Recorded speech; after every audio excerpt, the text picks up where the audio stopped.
These kids have an app that has the power to see the barriers people with disabilities often face.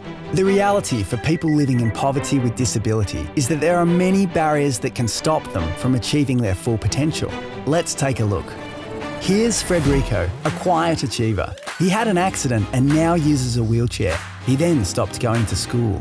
The unfortunate truth is children with disabilities often face many barriers when it comes to accessing education, such as not being allowed to enrol, or there's negative attitudes of teachers or students when they get there, or there's no braille or no sign language resources. For Federico, his school had steps, narrow doorways, no ramps, and the toilet wasn't accessible. Federico's school needed an accessibility revamp. Now, Federico can go to school. He wants to be a teacher and has a bunch of loyal friends by his side. His future is looking pretty exciting.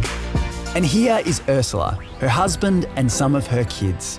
When it came to accessing vital maternal health care, Ursula faced barriers due to negative attitudes and discrimination. Many didn't believe that she was capable of delivering her children naturally, and even worse, some said she shouldn't have children at all. Fortunately, Ursula knew better thanks to having had rights training. Her vision for the future is a world where negative attitudes are changed, so that no women with disabilities will have to face the same discrimination and treatment that she faced when having children. How about Fatima? After a road accident, Fatima now uses a prosthetic leg.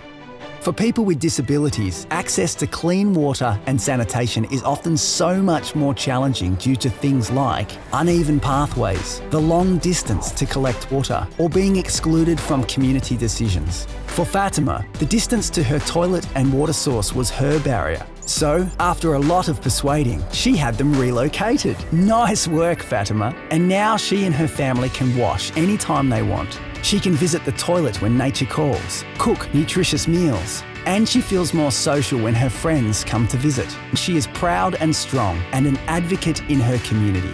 Well, kids, thanks for showing us how much better things can be when we work together to break down barriers so that no one is left behind. We all have a role to play in making a fairer, more inclusive, and ultimately barrier-free world a reality for everyone. What will your role be?